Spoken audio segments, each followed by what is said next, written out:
नमस्कार दोस्तों, शुभ प्रभात। आज है 5 सितंबर और स्वागत है आपका आपके अपने चैनल रॉयल एमपी में।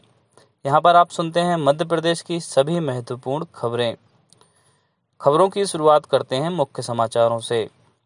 देश में मौजूदा खरीफ सीजन में रिकॉर्ड 1,95,000 हेक्टेयर क्षेत्र में हुई बोनी। 29 नवंबर से पहले होंगे प्रदेश की 27 सीटों पर उपचुनाव।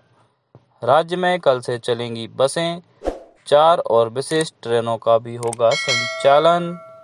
उच्चतम न्यायालय ने फिर दी जेईई और नीट परीक्षा को हरी झंडी। 6 राज्यों की याचिका खारिज और प्रदेश में अब तक 52,000 से ज़्यादा लोग कोरोना संक्रमण से हुए मुक्त। खबरों पे चलते हैं विस्तार से। केंद्र सरकार ने कल कहा कि चालू खरीफ मौसम में 1,95,000 हेक्टेयर से अधिक इलाके में विभिन्न फसलें बोई गई हैं, जो एक रिकॉर्ड है। धान की बुआई अब भी जारी है, जबकि दलहनों, मोटे अनाज, बाजरा और तिलहनों की बुआई का काम लगभग पूरा हो चुका है। कृषि मंत्री नरेंद्र सिंह तोमर ने बताया कि आज की तारीख तक खरीफ की फसल के क्षेत्र में बढ़ोतरी होने पर कोविड-19 महामारी का असर पड़ने का कोई प्रमाण नहीं है। उन्होंने कहा कि किसानों को समय पर बीज, कीटनाशक, उर्वरक, मशीनरी और ऋण जैसी सुविधाएं उपलब्ध कराए जाने से काफ़ी बड़े इलाके में खरीफ की फसलों की बुआई संभव हुई है। श्री तोमर ने कहा कि किसानों को इस बात का श्रेय दिया जाना चाहिए कि उन्होंने समय रहते टेक्नोलॉजी का अपनाया, सरकार द्वारा चलाई जा रही योजनाओं का फायदा उठाया। कृषि मंत्रालय ने कहा कि धान की बुआई 396 लाख हेक्टेयर क्षेत्र में हुई है, जबकि पिछले साल इसी अवधि में 365 लाख हेक्टेयर पर धान की फसल बोई गई थी। प्रदेश की 27 सीटों पर होने वाले उपचुनाव 29 नवंबर से पहले संपन्न हो जाएंगे। आयोग की ओर से जारी विज्ञप्ति में कहा कि विभिन्न राज्यों की विधानसभाओं की 64 सीटों और एक संसदीय सीट पर उपचुनाव बिहार विधानसभा चुनाव के साथ ही कराए जाएंगे। गौरतलब है कि 29 नवंबर से पहले बिहार विधानसभा की प्रक्रिया पूरी होनी है। प्रदेश में बसें आज से शुरू हो जाएंगी। शासन की कोविड संबंधी गाइडलाइन का पालन करते हुए यात्री बसें शुरू होंगी। प्रदेश में आने वाले कुछ दिनों में बस संचालन काफ़ी हद तक व्यवस्थित होने की संभावना है।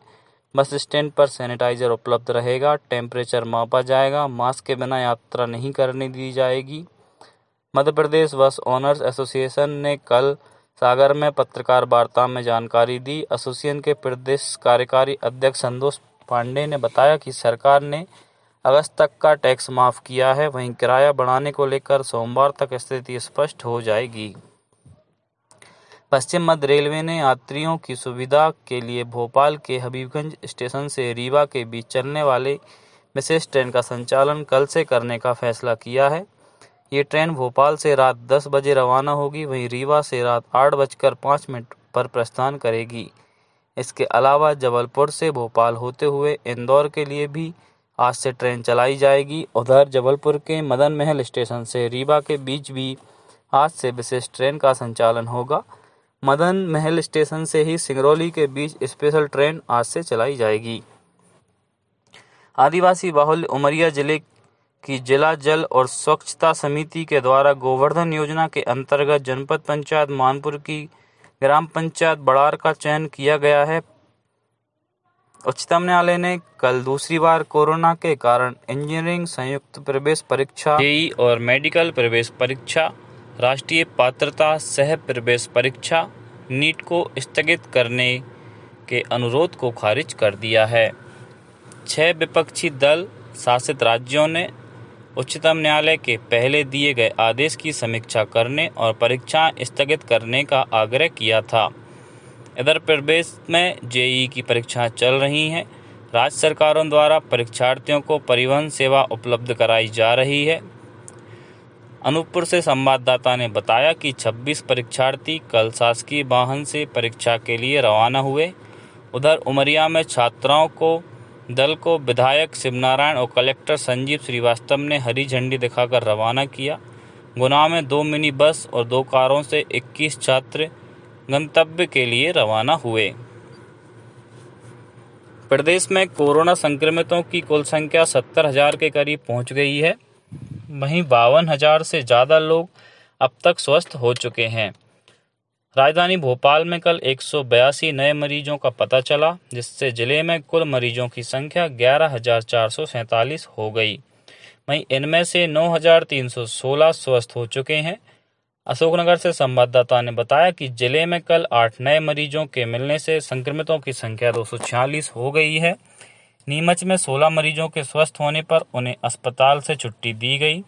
छिंदवाड़ा में 12 नए प्रकरण मिले हैं। शहडोल में कोविड-19 पीड़ित 2 मरीजों की मौत हुई है। यह अब तक 427 लोग स्वस्थ हो चुके हैं। खंडवा में 2, देवास में 20, शाजापुर में 4 नए मरीजों का पता चला है। उधर सीहोर में 13 नए मरीज मिले हैं। उच्च शिक्षा मंत्री डॉक्टर मोहन यादव शिक्षक दिवस पर कल दोपहर 1 बजे प्रदेश के प्राध्यापकों से वेबिनार के जरिए संवाद करेंगे।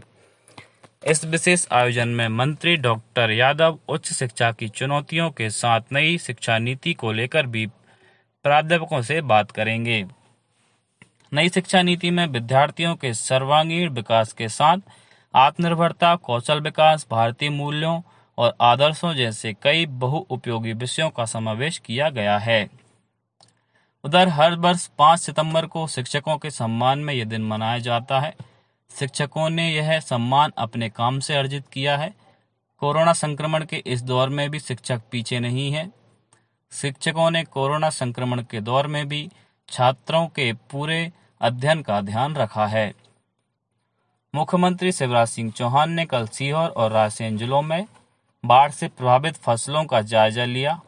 रायसेन से संवाददाता ने बताया कि श्री चौहान धोबाखेड़ी, पगनेश्वर और धनियाखेड़ी पहुंचे, जहां उन्होंने खेतों में जाकर अधिकारियों को नुकसान के आकलन के निर्देश दिए। वहीं सीहोर में भी मुख्यमंत्री ने खराब हुई फसलों का सर्वे कराकर मुआवजा वितरण करने को कहा। इस बीच राज्य में कल भी बारिश का दौर थमा रहा।